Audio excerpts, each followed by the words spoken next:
지난주 월요일 날 제 이야기에서 죄송합니다만은 저희 고향 집에 이제 어머님 뵈러 가서 같이 지내는데 저희 어머님이 그 주간에 있었던 일들을 말씀을 하시는 겁니다. 그래서 이제 요즘 저희 어머님이 우리 나이로 연세가 이제 90이 됐는데 90이 되는데 그 나물 캐러 가신 전동카 있지 않습니까? 그걸 타시고 이제 나물 캐러 이제 가셨는데 이게 호랑을 건너서 저쪽 논두렁을 지나서 가니까 전동카는 못 가지고 그 길에다가 놔두시고 푸대 자루만 들고 가서 나무를 캐셨는데 한 자루를 캐셨습니다. 이제 문제는 그걸 가지고 올 수가 없는 거예요. 가지고 올 수가 없으니까 이제 날은 어두워가고 가지고 올 수가 없으니까 그걸 놓고 어떻게 해야 됩니까? 여러분 같으면 어떻게 해야 되겠습니까? 그런데 기도해요. 저희 어머님은 그걸 놓고 하나님 도와주세요. 내가 이걸 가지고 갈 수가 없습니다. 어떻게 해야 됩니까? 하나님 도와주세요 하고 거기 앉아가지고 그러고 기도하고 있는데 뒤에서 누가 할머니 그러시더라는 거예요. 그래서 이렇게 보니까 절의 스님이 거기 바로 저 위에 산에 가면 덕산사라고 절이 있습니다. 근데 절은 옛날에 홍수가 나서 무너지고 그 옆에 집만 남았는데 그 여자 스님이 혼자 거기 계시는데 이제 지나가 어떻게 거기 가고 싶더래요. 그래서 오니까 보니까 길바닥에 그 전동카 있잖아요. 그 전동카가 있으니까 이 할머니가 뭐 하신가, 아직도 안 오신가 하고는 그냥 와봤대요. 그러니까 저희 어머니 기도하고 있는데, 그래서 아이고 내가 기도했는데 하나님이 스님을 보내주셨네. 그러니까 이제 그러니까 스님이 아니 하나님께 기도하냐고 부처님께 해야지 그랬더니 우리 하나님이 제일 크신 분인데 하나님께 기도하니까 스님이 오셨지 않냐고. 이래서 도움을 받아가지고 오셨다. 이제 그 이야기를 하십니다. 그래서 여러분 우리가 사는 동안에 늘 나 혼자 있는 것 같아도 하나님께서 우리 믿음의 사람들과 동행하시고 일하고 계신 줄 믿습니다. 예수님을 모신 하나님의 사람들, 오늘 하나님께서 주신 말씀을 보면 예수님께서 한 집에 들어가십니다.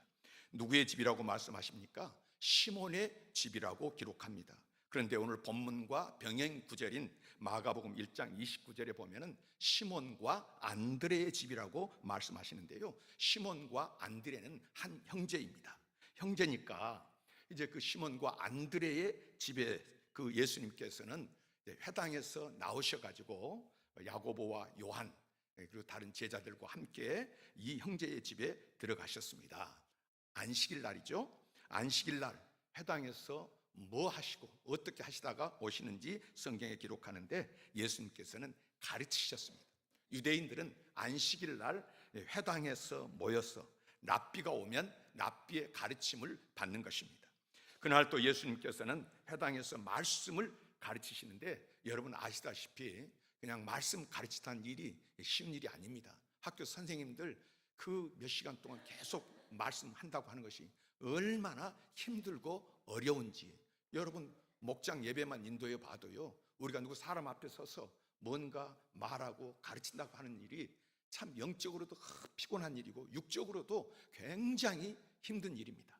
이제 바로 이제 예수님께서 회당에서 그렇게 말씀을 전하시는데 또 성경에 보니까 중간에 귀신 들린 사람이 막 소리를 치니까 이게 혼란스럽기가 그지 없는 것입니다. 그래서 이 귀신 들린 사람이 소리를 치니까 예수님께서 그 귀신에게 잠잠하고 그 사람에게서 나오라 하고 꾸짖었습니다. 이제 누구를 우리가 조용히 이야기하는 것과 또 그 신경을 써서 영적인 이제 전쟁을 해야 되니까 이제 꾸짖는다고 하는 것도 피곤한 일 아닙니까? 이제 그렇게 기도할 때 귀신이 그 사람에서 떠나가는데 또 조용히 안 떠나고 그 사람이 넘어졌습니다. 넘어뜨렸다. 그러니까 또 사람들이 이게 저거 기도하더니 아니 쌩쌩하게 나라 살아야 되는데 이거 죽었는가 무슨 일이 있는가 하고 또 혼란스럽지 않겠어요? 이게 여러 가지 그렇게 일종의 피곤한 상태였는데 이제 예수님께서 회당에 나올 때 제자 중에 한 사람이 이제 그 피곤한 것을 알았죠. 그래서 이제 예수님께서 그 안드레 형제의 집에 이제 들어갔다 하는 것입니다. 이제 들어간 그 예수님이 이제 들어간 일에 대해서 오늘 본문에도 이제 우리 성경에 기록하고 있는데요. 그런데 여러분 그 예수님께서 그 베드로와 안드레의 집에 들어가실 때 그 예수님은 이제 거기 오신다는 이야기를 베드로가 자기 집에 모신다고, 이제 보통 제자들이 무슨 일 할 때 제일 먼저 앞장서서 설레발 찬다 그럴까요? 큰 소리 친 사람이 누굽니까? 베드로입니다. 그래서 예수님이 피곤한 것을 보고 이 베드로가 이제 우리 집에 거기에 모셔야 되겠다, 이렇게 하고 이제 했을 때 집에다가는 아마도 이야기를 안 한 것 같죠? 안 한 것 같아요. 그러니까 이 성경에 보면 이 베드로가 가서 예수님 만약에 들어가신다고 할 때 우리 장모님이 지금 아파서 지금 힘들어하고 있습니다, 고쳐주세요 했을 텐데 그런 말이 없는 거 보면 이제 그런 것도 모르고 거기에 들어간 것 같습니다. 그래서 이제 회당에서 나와가지고 이 베드로의 집에 들어간다 했을 때 저도 기억에 생생합니다만은 우리가 성경의 땅 이스라엘에 가면은 갈릴리에 꼭 가게 돼 있습니다. 왜? 예수님께서 활동을 많이 하셨으니까, 또 갈릴리라는 지명이 많이 나오니까 거기에 가면은 갈릴리의 가버나움에도 가게 되는데요. 가버나움, 성경에 나타난 가버나움은 어떤 곳입니까? 예수님께서 자라나신 곳, 예수님께서 활동하신 그곳입니다. 그래서 예수님 활동 무대에 거기에 가보면은 지금도 회당터가 있는 거예요. 그 옛날에 회당이 이렇게 있었다 하고 회당터가 있고, 그다음에 지금도 옛날에 돌로 많이 쌓으니까 돌 그 담벼락이 남아 있는데요.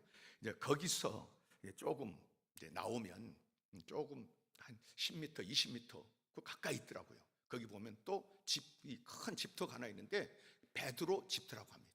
시몬과 베드로의 집에 들어갔다 할 때 그 집터라고 하는데 그건 굉장히 크더라고요. 그래서 베드로 집도 상당히 잘 살았구나, 그런 생각을 하게 되는데, 이제 나와서 거기서 예수님이 베드로가 이제 모시고, 선생님 피곤하시죠? 우리 집에서 좀 안식을 취하시죠? 하고 모시고 갔습니다. 그런데 이제 이때 이제 베드로도 자기 장모님이 아프신 거 몰랐다 그랬죠. 그리고 또 자기 부인한테도 상당히 이제 미안했을 거다. 이 베드로, 우리가 보통 사람 부인을 사랑하면 무슨 척하라 그래요? 애척하라 그러고, 그 다음에 또 부인을 굉장히 두려워하는 사람은 두려울 공자를 써가지고 공척하라 그러고요. 그리고 이제 또 부인 앞에 서면은 벌벌 떠는 사람도 있지 않습니까? 그래서 떨 경자를 써가지고 경처가 이렇게도 말하고. 근데 이제 베드로는 아마도 부인과의 사이에 사람들이 이야기하기를 쩔처가 했을 것이다. 그래서 그게 무슨 말이냐, 쩔쩔매는 사람이었을 것이다, 그렇게 이야기를 하는데, 이제 우리 성경 고린도전서 9장 5절에 보면 게바와 같이 믿음에 자매된 아내를 데리고 다닐 권리가 없겠느냐, 바울이 그렇게 말합니다. 그러니까 게바는 베드로죠. 이 베드로와 같이 부인을 데리고 다닐 권리가 없겠느냐. 그러니까 베드로는 항상 누구를 모시고 다녔어요? 만하님 모시고 이제 언제나 다니는 그런 사람인 것 같습니다. 그래서 이제 이 베드로가 이제 예수님을 모시는데, 그런데 이 집에 베드로의 장모가 있다 할 때 아까 안드레와 베드로 형제라 그랬지 않습니까? 그러면 이 집은 베드로가 분가해서 따로 산 그런 집이 아니고 이제 부모님부터 살았던 그 집이라고 할 때에 지금 베드로의 장모면은 지금 누구 집에 와 있습니까? 사돈 집에 와 있다. 그러면 사돈 집에 와 있는 일이 쉬운 일이 아니지 않습니까? 그러면은 왜 왔을까 할 때 그만큼 베드로의 아내의 그 유세가 댕당해서 입김이 상당히 세서 여기에 있었을 거다, 이제 그런 것입니다. 그런데 이제 이 베드로가 아내에게도 말 안 하고, 그 다음에 집에 누구에도 말 안 하고 예수님을 갑자기 열심을 가지고 모시고 들어왔는데, 사람들이 예수님에게 이제 보내가지고 이 장모님 좀 고쳐주십시오. 베드로가 말한 거 아니니까 베드로는 몰랐을 수도 있다는 그런 말이죠. 그래서 이제 예수님은 피곤해서 쉬시려고 오셨는데 중한 열병에 걸려서 누워있는 베드로의 장모를 볼 때 이제 예수님도 또 베드로도 당황했겠죠. 그랬더 어쨌든 이제 오늘 성경에 예수님께서 이 집에 오셨을 때에 이제 참 예수님의 역사가 시작이 되는 것이다. 그래서 예수님께서 들어가시는 집, 성경에 보면 언제나 예수님을 만나는 사람들, 예수님께서 가시는 곳, 그곳에는 항상 역사가 일어났습니다. 그것을 다 기록했겠지만은 그렇지 않은 적이 없지 않습니까? 예수님을 만난다, 예수님을 모셨다, 이런 것은 항상 역사가 일어났는데요, 그 동일한 사건들이 오늘 예수님께서 우리 집에 오실 때 일어날 수 있다, 이 사실을 여러분 늘 기대하시기를 바랍니다. 예수님이 오시면, 예수님을 모시면 반드시 이런 기적의 사건, 축복의 사건이 일어난다는 말씀입니다. 여러분, 구체적으로 어떤 일이 일어날까요? 첫 번째로 예수께서 우리 집에 오시면, 예수님을 모시면 문제가 해결이 되는 것입니다. 문제가 해결된다? 여러분 믿으십니까? 여러분, 산다는 것은 문제와 더불어 산다는 것을 의미합니다. 문제 없는 삶의 현장이 있을까요? 문제 없는 가정이 있습니까? 문제 없는 삶의 현장이 있느냐, 그 말입니다. 문제가 없는 사람들, 문제 없는 인생, 문제로부터 자유할 수 있는 사람은 세상에 아무도 없습니다. 분명히 말씀드릴 수 있습니다. 적극적 사고방식으로 많은 사람들에게 영향을 끼친 노만 빈센트 필 목사님에게 한 청년이 찾아왔습니다. 목사님, 제가 다니는 직장이 너무너무 문제가 많습니다. 문제 없는 직장 하나 소개해 주시죠. 그랬더니 이 빈센트 필 목사님이, 아, 그러냐고, 내가 마침 생각나는 직장이 하나 있는데 내 차 타라. 그래서 이 청년이 차를 탔습니다. 그래서 청년은 마음속으로, 야, 이렇게 빨리 해결되다니 참 좋구나 하면서 차를 탔습니다. 그래서 빈센트 필 목사님은 이 청년을 태우고 뉴욕시에 이제 바깥으로 나가더니 공동묘지 앞에 차를 세웠습니다. 형제님, 여기가 문제가 하나도 없는 직장입니다. 문제가 하나도 없는 직장. 여러분, 우리가 산다고 하는 것은 문제와 더불어 살아가는 것을 의미합니다. 문제 없기를 바라는 인생, 이 사람은 더 피곤할 수밖에 없는 것입니다. 문제는 도처에서 우리를 기다리고 있기 때문에 문제를 피하려고 할 것이 없습니다. 문제를 피하려고 하면 할수록 더 큰 문제가 우리 앞을 가로막는다. 그래서 우리 주님께서 뭐라고 가르쳐 주셨습니까? 세상에는 시험이 없다, 이렇게 말씀하지 않고요, 시험에 빠지지 않게 기도하라 말씀하신 것은 시험이 수시로 언제나 어디에서나 다가온다는 거예요. 그래서 시험이 다가올 때 그걸 뭐 피한다거나 그런 것이 아니라 오히려 그 시험에 빠지지 않게, 들지 않게 기도하라 주님이 말씀하시는 것인데, 결국 이제 문제 앞에 서는 것, 그것이 우리 인생의 현실이라는 것이고 오늘 저와 여러분의 현실인 것이 사실입니다. 어떤 사람 문제가 있으면 문제를 피해보려고, 그 상대방을 피해보려고 하지 않습니까? 그래서 사람도 바꾸는 거예요. 직업도 바꾸는 겁니다. 직장도 바꿔보는 것입니다. 그래서 어떻게 바꿔보면 해결이 된다, 됩니까? 피한다고 언제나 해결이 되는 것이 아닙니다. 진정한 승리는 피하는 데 있는 것이 아니라 오히려 부딪혀서 극복하는 데 진정한 승리가 있는 것입니다. 우리 그리스도인들의 행복이 어디에 있습니까? 우리 그리스도인들의 진정한 행복이라고 하는 것은 문제가 없기 때문에 행복한 것이 아닙니다. 우리가 예수 믿고 구원받았고요, 하나님의 사람이고, 그럼에도 불구하고 여러분, 우리의 그리스도인의 삶의 현장에는 아직도 문제가 있다고 했습니다. 그러나 우리가 넌 크리스찬들, 그래서 믿지 않은 불신자들과 비교할 때 다른 것이 하나가 있습니다. 우리 믿는 사람들과 믿지 않은 사람들의 다른 것이 하나가 있는데, 우리는 누구냐 할 때 우리는 문제 해결자를 모시고 살아가는 사람들인 줄 믿으시기를 바랍니다. 예수를 믿는다. 여러분, 예수님이 누구십니까? 그분이 하나님이라고 믿으십니까? 하나님, 전능하신 하나님, 그리고 전지하신 하나님, 모든 것을 아시고 모든 것을 감당할 수 있는 하나님, 그 주님이 뭐라고 하십니까? 할 수 있거든요. 무슨 말이에요? 믿는 자들에게는 능히 하지 못할 일들이 없느니라. 볼지어다 내가 세상 끝날까지 너희와 항상 함께 있으리라. 예수, 그 전능하신 주님이 나와 함께 하신다. 이보다 더 큰 축복이 어디에 있느냐, 그 말씀입니다. 보통 때는 믿지 않은 사람들도요, 아주 행복한 것 같지만 인생의 폭풍우를 만나면은 그 사람들은 누구에게 호소할까요? 대부분의 믿지 않은 사람들은 자기를 믿고 사는 사람들입니다. 그러나 내가 한계에 부딪힐 때, 내 지성, 내 생각, 내 건강, 내 노력, 그리고 내 방법이 통하지 않는 절박한 상황에 부딪힐 때에 그 사람들은 누구한테 가겠습니까? 여러분, 한 번은 예수님의 어머님이 예수님과 함께 갈릴리 가나의 혼인잔치집에 가셨습니다. 그런데 혼인잔치집에 문제가 생겼잖아요. 무슨 문제입니까? 포도주가 떨어졌습니다.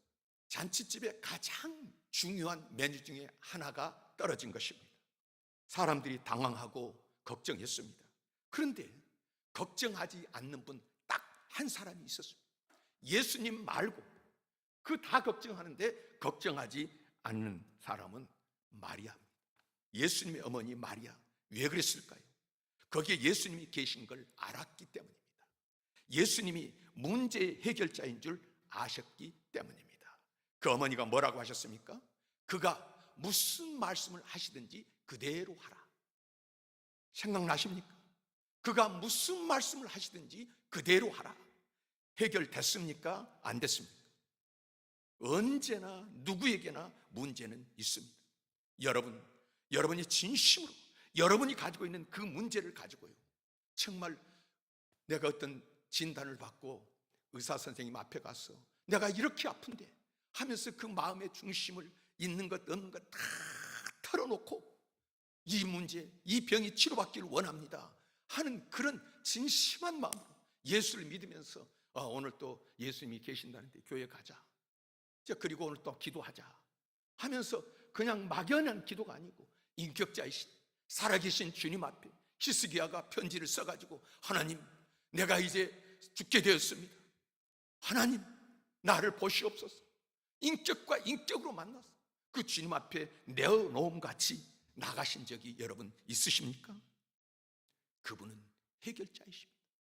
그분을 만나고 나아가면 주님께서는 해결해 주시는 것입니다. 어떤 경우에 예수님을 문제 현장에 모시면 즉각적으로 해결돼요. 저도 지금까지 살아오면서 목사에서가 아니라 예수를 믿는 사람으로 이런 일 저런 일 닥치고요, 몸에 이런 상황 저런 상황이 있으면 기도할 때요, 오늘 주님 내가 이렇게 불편하고 이렇게 아픕니다 할 때 주님께서 즉각적으로 해결해 주신 적이 있었습니다. 한순간에 이런 일이 어떻게 있겠느냐, 스님을 보내서라도 다 해결해 주는 것처럼요, 순간에 오늘 주님께서 우리에게 주신 본문 말씀의 케이스도 바로 그것 아닙니까? 예수님이 들어오시니까 중병에 걸려가지고 죽어가던 시몬의 장모가 즉각적으로 치료받은 것 같은 그런 일들이 있는 것입니다. 그런데 또 어떤 경우에는 예수님 모시고 기도해도 당장은 해결되지 않는 일도 있습니다. 오래 갑니다. 감추어진 이유 때문에 어떤 일인지 알 수 없으나 우리는 모르나 감추어진 주님의 뜻이 있죠. 그래서 오래 지속되지만은 마침내 하나님의 때가 되면 풀리지 않을 것 같은 수수께끼, 그 삶의 무거운 장벽에 한순간에 무너지고 길이 열리는 것입니다. 저도 이제 병원에 2년 동안이나 입원을 하고 수술을 4번이나 하고 그렇게 했어도요, 그럴 때 너무 답답한 거예요. 주님 앞에 가서 이제 학교 끝나면 밤에 자율학습 끝나고 교회 가가지고 혼자 10시 거기서 통성으로 주님 앞에 기도하다가 그러다 거기서 지쳐 쓰러져 잠이 들고요. 그런 제가 있었지만 너무 답답하고 힘이 들지만 언제 열립니까? 언제 치료됩니까? 했지만은 세월이 지나니까요, 저는 솔직히 가서 수술하면 또 재발하고 수술하면 재발하고 그랬지만은 결국 저는 기도하고 병원에 가서 난 것이 아니라 하나님께서 치료한 것을 경험한 사람입니다. 그래서 여러분, 안 될 것 같지만은 기도하면 한순간에 무너지고 길이 열리는 것입니다. 또 어떤 경우에는 금방 해결되는 문제도 있고 시간이 걸리는 경우도 있지만은 어떤 경우에는 내가 원하는 방식대로 해결되지는 않습니다. 문제는 풀렸습니다. 결국 문제는 풀렸는데 전혀 다른 방식으로 세월이 지나간 후에, 시간이 지나간 후에 돌이켜보니까 주님의 방법이 훨씬 더 좋았던 것을 생각하게 됩니다. 만약 내가 원하는 대로, 내 요구대로, 내가 주문한 대로 주님이 응답하셨다고 하면 나는 더 커다란 인생의 어려움을 겪었을 것입니다. 그래서 나보다 나를 더 잘 아시는 하나님, 내 인생의 공고함, 그 속에서 내가 생각하는 것보다 훨씬 더 좋은 길로, 그걸 인도하기 위해서 주님이 이 시련을 주셨고 이 모든 고난을 허락해 주셨구나, 그것을 알게 되는데요, 여러분, 분명한 사실은 무엇입니까? 문제는 주님 앞에 서면 해결된다고 하는 사실입니다. 왜요? 주님께서 나와 함께 하시기 때문입니다. 예수님을 모시면, 예수님과 함께 동행하면 해결자이신 주님께서 해결해 주시는 줄 믿으시기를 바랍니다. 우리가 우리 집에 예수님을 모시면 두 번째로 어떤 사건이 일어나냐 하면 사랑을 체험하게 됩니다. 예수님의 사랑을 경험하게 된다는 것, 그것은 문제 해결보다도요 훨씬 더 좋은 것입니다. 주님의 사랑을 우리가 체험한다는 것은 문제가 해결되는 것보다 훨씬 더 좋은 것이다. 기독교의 복음은 이 일회성 어떤 문제 해결을 약속하지 않습니다. 사람들이 무당에게 갈 때에 무당하고 계속 관계를 가지려는 그런 목적으로 가는 것이 아닙니다. 이 문제만 해결되면, 그러면서 푸닥거리를 하고 그 문제의 해결받고 온다고 하기도 합니다. 그것은 일회성 문제 해결을 위한 것입니다. 그러나 예수님이 우리를 주님 앞에 오라고 초청하실 때에 이 주님은 일회성 문제 해결을 약속하실 분이 아닙니다. 훨씬 더 중요한 영원한 관계 속으로 우리를 초청하시는 줄 믿으시기를 바랍니다. 수고하고 무거운 짐진 자들아, 내가 문제를 해결해 주겠다, 이것으로 끝나는 것이 아닙니다. 수고하고 무거운 짐진 자들아, 다 내게로 오라, 내게로 오라. 주님은 같이 동행하시기를 원하시는 것입니다. 우리가 기도하는 과정을 통해서 문제 응답을 구하고 복음을 수용하는 과정을 통해서 이 문제도 해결하지만은, 그보다 더 중요한 문제는 문제를 해결하시는 예수 그리스도, 그분을 경험하는 것이다 하는 것입니다. 그분이 어떤 분이십니까? 여러분 어떻게 알았습니까? 이 문제가 있기 전에는 내가 전부인 줄 알고, 오늘 보이는 것이 전부인 줄 알고 내 마음대로 내 방법으로 살아갔습니다. 그러나 이 문제 속에서 기도하다가, 그 문제 속에서 씨름을 하다가 그 주님을 만났을 때, 그 주님을 경험했을 때에 이제 그 주님과 나와 사이에서 영원한 사랑의 관계가 생기는 것입니다. 그래서 어떤 문제 해결보다도 더 좋은 축복이 주님을 모시면 주님과의 관계가 맺어지는 것, 바로 이것인 것입니다. 오늘 하나님께서 주신 말씀도 보십시오. 예수님께서 시몬의 장모를 치료하시는데 대단히 암시적이고 또 흥미롭습니다.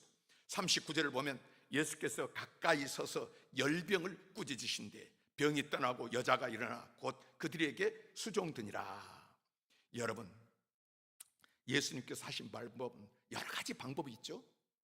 예수님께서 이제 안수하시기도 하시고 말씀만 하시고 저기 몇십 킬로 밖에 있는데도 여기서 기도하면 낫기도 하시고 또 해결되기도 하고 그렇습니다. 그런데 오늘 열병을 꾸짖었다, 이런 방법도 있는 것을 생각할 때 여러분도요, 혹시, 저는 많이 그렇게 합니다. 제가 어디가 몸이 아프고 그러면 오늘 나에게 통증을 유발하는 예수의 피가 적용되는, 나는 예수님을 믿습니다, 예수님의 피가 적용되는 나 정청한 몸 안에서 더러운 통증을 일으키는 질병은 떠나갈지어다 하고 제가 명령하는 거예요. 선포하는 거예요. 이것을 유발하는 더러운 귀신은 떠나갈지어다 하고 명령하고 선포 기도를 합니다. 그래서 여러분, 오늘 예수님도 열병을 꾸짖었다, 이제 이렇게 하셨는데, 이제 그보다도 오늘 보면은 이제 병 들었다, 이 베드로의 장모가 병이 들었을 때, 병 들면은 어떻게 합니까? 특별히 늘 말씀드리지만 중한 열병이라고 하니까 열이 몸에서 난다고 하는 것은 대개 바이러스에 의한 질병일 가능성이 많고요, 이 질병은 전염병일 가능성도 많습니다. 그래서 이 열이 펄펄 끓고 금방 베드로도 모를 정도로 순간에 열이 끓고 죽게 되었을 때에 이제 사람들이 어떻게 합니까? 가까이 갑니까? 여러분 다 지금 마스크 끼고 있는 이유가, 쓰고 있는 이유가 뭡니까? 이게 지금 다 이 바이러스에 의해서 병이 전염되고 그럴까 봐서 마스크를 다 끼고, 또 이럴 때 우리가 지금 다 지금도 습관이 되고 떨어져 앉잖아요. 가까이 안 가려고 합니다. 이 병자들은 가까이 안 가려고 그러고 하고, 또 마음속에 어떤 사람들은 저 병이 부모의 죄인가, 저 본인의 죄인가 이러면서 죄 때문에 무슨 병이 생긴 건가 이러면서 기피하고 멀리합니다. 똑같은 사건을 취급하고 있는, 근데 마태복음 8장 15절을 보면 이제 거기는 이렇게 기록합니다. 그의 손을 만지시니 열병이 떠나가고 여인이 일어나서 예수께 수종들더라. 예수님은 병은 꾸짖었습니다. 이 더러운 질병 꾸짖었습니다. 그러면서 손을 만지시니, 여기에서 만진다는 헬라어 원어는요 아주 부드럽고 섬세하게 만져주는 그런 것을 표현하는 단어입니다. 아마 그러셨을 것입니다. 예수님 다가가셔서 많이 아프시죠? 어떻게 아프십니까? 걱정하지 마십시오. 나를 믿으십시오. 베드로의 장모의 인격을 한없이 존중하고 대우해 주셨을 것입니다. 아브라함의 딸이라고 대우하셨을 것입니다. 그리고는 그 귀한 생명을 괴롭히는 질병에 대해서는 통분히 여기시고 그 질병을 꾸짖으셨다는 것입니다. 병이 떠나갔습니다. 이때 시몬의 장모가 무엇을 느꼈을까요? 조금 전까지 사경을 헤매면서 죽는 건가 사는 건가 이런 상황에 있었는데 예수님께서 이 질병을 꾸짖, 그리고 만져주시고 어루만져주시고 손을 잡아주시는데, 그런데 순식간에 열이 떨어지고 병이 깨끗이 낫게 되었을 때 무슨 생각이 들었을까요? 이분이 누구신가? 도대체 질병을 꾸짖는 사람이 어디 있고 이 질병을 낫게 해주신 분이 세상에 어디 있는가? 이분은 보통 분이 아니구나. 이분이 바로 하나님이시구나. 나와 가까이 계시는 하나님, 얼마나 굉장한 참. 가만히 보면요, 많은 사람들이 예수 믿는 계기가 병 때문에 믿는 경우가 많이 있습니다. 몸이 아프니까 이 교회에 출입을 하죠. 그러면서 예수님을 영접을 하고 기도를 하는데요, 어떤 사람들은 기도하자마자 병이 치료되고 고침받는 사람들이 있습니다. 이 중에도 여러 분 간증할 수 있을 것입니다. 그런데 그런 사람만 있는 것이 아닙니다. 병 때문에 교회에 나왔고, 병 때문에 기도 시작했고, 병 때문에 예수 이름 부르는데 병이 아직도 낫지를 않았습니다. 그러면 예수 믿지 않아야 될 텐데도 계속 교회를 나오고 예수를 믿습니다. 왜 그러냐고 물어보면 그 기도 과정 속에서, 주님의 도우심을 구하는 과정 속에서 예수님이 어떤 분이신가, 과연 그 예수가 어떤 분이신가, 이것을 본인이 깨닫고요, 그분을 만나는 가운데 이 주님을 떠날 수가 없다는 그 말씀입니다. 자기의 병 문제뿐만 아니라 인생이 어떤 존재인가, 죄 가운데 있는 우리 인생, 나를 죄로부터 구원하실 이 예수님을 영접을 하고, 그리고 이제 그 예수님과 더불어서 하늘의 소망을 두고 삶의 태도가 바꿔지는 거예요. 병 때문에 왔지만 그 병을 통해서 예수님을 만나니까, 예수님을 체험한 이것이 병이 문제가 아니고요, 세상에 어떤 것이 문제가 아니고요, 가장 큰 경험이고 축복이더라 하는 것입니다. 저도 제가 병 이야기 했지 않습니까? 암 수술도 했습니다. 그런데 지금 지나놓고 보니까 무슨 내가 죽을까 살까, 옛날에는 그런 거 걱정이 됐는데 이제 수술하고 지금 내가 이렇게 건강해서 서는데 내일이 어떻게 될지, 그 다음날 무슨 일이 있을지 저는 잘 모르겠습니다. 그러나 한 가지 분명한 것은 이제 이런 과정을 통해서 주님이 나와 함께 하신다. 이제 오늘 내 삶이 끝나도 나는 이제 어떤 일이 있어도 두려워하거나 무서울 것이 아니라 아멘 하며 주 앞에 갈 수 있다. 무엇을 통해서요? 주님과의 만남의 그 체험을 통해서, 그 경험을 통해서. 그래서 여러분, 우리가 오늘 병을 가지고 있음에도 불구하고, 그래서 우리가 낫지 않았어도 그 사람은 승리자가 되는 것입니다. 그렇습니다. 지금도 여러분, 주님은 동일한 방법으로 역사하십니다. 누구든지 예수님을 모시면, 베드로의 장모 집에 베드로의 집에 그 장모 예수님을 모시니까 예수님이 만져주셨고 예수님께서 치료해 주셨는데, 거기에 놀라운 것은 바로 그 주님의 사랑을 경험하고 그 주님의 인격을 경험하고 그 주님의 하나님됨을 경험하는 그것이 바로 복 중에 복인 줄 믿으시기를 바랍니다. 하나님이 세상을 이처럼 사랑하사 독생자를 주셨으니, 사랑으로 독생자를 주신 하나님, 그 사랑으로 새로워진 사도 바울의 한평생을 지배했던 놀라운 고백을 여러분 기억하십니까? 사도 바울이 그 죽음의 자리에서, 그 고통의 자리에서도 나 이제 안 믿을란다, 나 이제 그만두겠다 이러지 아니하고 끝까지 그 주님을 찬양하며 오히려 고난이 올수록 기뻐하고 감사하면서 주님을 섬길 수 있었던 그의 고백, 뭐였습니까? 그리스도의 사랑이 나를 강권하시는도다. 나 같은 것을 사랑해 주신 주님, 사울아 사울아 다메섹 도상에서 나를 만나주시고 불러주신 그 주님의 사랑, 나 같은 것을, 죄인의 괴수인 나를 건져주신 그 주님의 사랑이 나를 강권적으로 권하셨어. 이 길로 인도해 주시고 이 길로도 인도해 주시고 여기서도 서게 해주시고 항상 당당하게 그리스도의 사랑이 나를 강권하신도다. 우리가 이 사랑을 체험하고 이 사랑 안에서 새로운 사람이 되었다는 것은 이 세상의 어떤 것과도 비교할 수 없는 복된 체험인 것이고, 이 예수를 모심으로 말미암아서 체험되지는 모든 체험이 여러분과 여러분 가정에 넘치기를 주의 이름으로 축원합니다. 예수님께서 우리 집에 들어오시면 어떤 일인가? 섬기는 자가 되는 것입니다. 다시 한번 말씀 39절에 보니까 예수께서 가까이 서서 열병을 꾸짖으신데 병이 떠나고 여자가 곧 일어나 그들에게 수종드니라. 낫고 나니까 얼마나 감격했으면 곧 일어나 그들에게 수종드니라. 사람들이 그랬을 것입니다. 병 중에 얼마나 고생했느냐고. 아까 보니까 열이 막 펄펄 끓고 의식을 잃고 곧 죽을 사람처럼 보이더니 그 얼마나 통증이 심했냐고, 아팠냐고, 고생했느냐고. 이제 좀 쉬시라고, 나았으니까 좀 쉬시라고, 회복하시라고. 그런데 여자가 곧 일어나 그들에게 수종드니라. 그 감격 뭘로 표현하겠습니까? 주님, 제가 섬기겠습니다. 헬라어 원문을 보면 여기서 수종들더라 하는 말이 미완료 과거예요. 미완료 과거는 과거에 한번 일어나서 그때 수종 들었다 이것이 아니고요, 계속 쭉 수종을 들었다.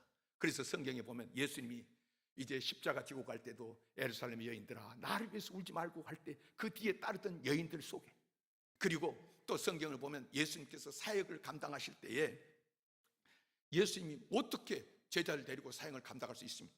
근데 성경에 보니까 구사의 아내 요한나와 수산나와 또 다른 여러 여자가 함께하여 자기들의 소유로 저희를 섬기더라. 예수님께 은혜 받은 사람들이 따라다니면서 예수님을 섬겼다. 그리고 예수님이 십자가에 달려 죽으시고 이제 부활하셨습니다. 이제 부활하셨을 때 그때 성경에 부활했다고 그러는데 사람들이 안 믿고 그렇지 않습니까? 그런데 이 예수님이 부활했다는 사실을 확인하기 위해서 무덤에 달려갔던 이야기에 대해서 누가복음 23장 보면 55절에 보면 이렇게 기록되어 있습니다. 그들은 갈릴리에서 예수와 함께 온 여자들이 뒤를 쫓아. 갈릴리가 어디죠? 가버나움이 어디죠? 갈릴리에서. 거기서부터 따라온 예수와 함께 온 여자들, 그 중에 누가 있었겠습니까? 저는 틀림없이 시몬의 장모, 베드로의 장모도 있었을 것이라고 생각합니다. 쭉 계속해서 주님을 향했어. 교회를 보면은 봉사하는데 두 종류가 있습니다. 한 분은 은혜 받지 못하고 그냥 교회에서 봉사하는 사람들이 있습니다. 교회 생활에 익숙해져서 봉사는 합니다마는 구원도 모르고요, 하나님 영광에 대해서도, 복음의 은혜, 십자가의 놀라운 사랑을 체험해 본 적이 없습니다. 그냥 봉사하는 것입니다. 이제 어떻게 특징이 뭡니까? 봉사하다가 어려운 일 생기면 집어치는 것이죠. 그러나 교회에서 봉사하다가 어려운 일도 있습니다. 있잖아요. 그런데 끝까지 봉사의 자리에 서는 사람은 어떤 사람? 사람 보면 못하는 거예요. 내가 그 사람 보고 어떻게 합니까? 그러나 주님을 바라보고, 어떤 주님? 내 생명을 구원해 주신, 내게 은혜를 주신 그 주님을 생각할 때, 그 은혜를 생각할 때 돌아설 수가 없는 것이고요, 여기서 멈출 수가 없는 것입니다. 베드로의 장모는 주님을 쭉 어떤 일이 있어도 따르며 섬겼습니다. 주님을 만난 사람. 자, 여러분, 오늘 여기서 우리가 생각해 보십시오. 시몬의 장모가 인생의 황혼이 가까웠을 때 그는 자기 사위에게 얼마나 감사했을까요? 어느 날 자기 집에 예수님이 초청되어 있는데 내가 죽어가는 그 자리에 예수님이 안 오셨더라. 근데 우리 사위가 예수님을 초청해가지고 예수님으로 말미암아서 내가 고침받고 치료받는 게 문제가 아니라 이 주님 아니면 하면서 평생 따라다니, 그래도 좋은 예수님, 그리고 나의 영혼까지 인도하실, 내 인생의 막바지에 내 손을 잡고 아버지 앞으로 인도해 주실 그 예수님을 만나게 해준 사위, 여보게, 자네 아니면 내가 어떻게 이 은혜를 누리고 이 복을 누렸겠는가? 얼마나 감사했겠습니까? 여러분, 효도 중에 효다라고 할 때 진정한 효도, 이제 여러분, 우리가 어버이날을 가까이 오고요, 가정의 달을 맞이해서 다 부모에게 효도를 하려고 할 것입니다. 효도한다고 한들 여러분 어떻게 하려고 하십니까? 그분과 함께 우리는 평생 동행해 줄 수가 없습니다. 그러나 죽음의 다리를 건너갈 때 우리 부모님과 동행해 줄 그 예수님, 그 손을 붙잡고 갈 예수님을 소개해 준다고 하면 이보다 더 큰 효도는 없는 것입니다. 또 여러분, 우리 사랑하는 자녀들을 위해서 어느 부모님들 최선을 다해서 자식들에게 해주고 싶지 않은 부모가 어디 있겠습니까? 그러나 아무리 붙잡아 놓고 자식들에게 사랑과 친절을 베풀어도 끝까지 자식들을 붙들어 놓을 수는 없는 것입니다. 결국 그들은 부모 곁을 떠납니다. 걱정해도 소용없습니다. 아무것도 할 수가 없는 것입니다. 그러나 여러분, 우리가 그 자녀들에게 예수 그리스도를 소개하고 예수 그리스도를 만날 수 있도록 해준다면 부모의 손길이 미치지 못할 때에, 부모가 아무것도 해줄 수 없을 때에 내가 소개해준 그 예수님께서, 전능하신 우리 하나님께서, 그 구세주 예수님께서 그 손을 붙잡고 우리 자녀들의 인생길을 인도해 주실 줄 믿습니다. 예수님 만날 수 있도록 인도해 주는 것. 어떤 분들은 나는 부모님 다 돌아가시고 이제 나 혼자 있는데요. 여러분, 내가 어떻게 효도할까요? 여러분, 효도는 어떤 것입니까? 내가 부모님에게 뭔가 해주기를 하는 것도 귀한 일이지만 부모들은, 세상 부모들은 다 바라는 것은 한 가지라고, 우리 자녀들 잘 되기를 바라는 것이 첫 번째일 것입니다. 자녀들이 잘 되는. 그런데 이 자녀들이 잘 되는 것, 영혼이 잘 되고 범사가 잘 되는 복은 예수 잘 믿는 것입니다. 오늘 예수님을 모시는 것, 내 인생의 길을 열어주시고 오늘 문제를 해결해 주신 예수님을 모시고 예수님과 동행하는 것. 베드로의 집에 오늘 예수님을 모셨을 때 문제가 해결됐던 것처럼 그 예수님을 모실 때 이 모든 문제가 해결되는 것인데, 예수님을 모시고 사는 것, 이것이 부모에게 가장 큰 효도인 줄 믿으시기를 바랍니다. 이 가정의 달에 예수님을 모신 기적이, 예수님을 모심으로 말미암아서 이루어지는 역사가 매일매일 여러분 삶 속에, 여러분 가정에, 여러분 자녀들에게 넘쳐나고 체험되기를 원하시고 이 말씀 주신 줄 믿습니다.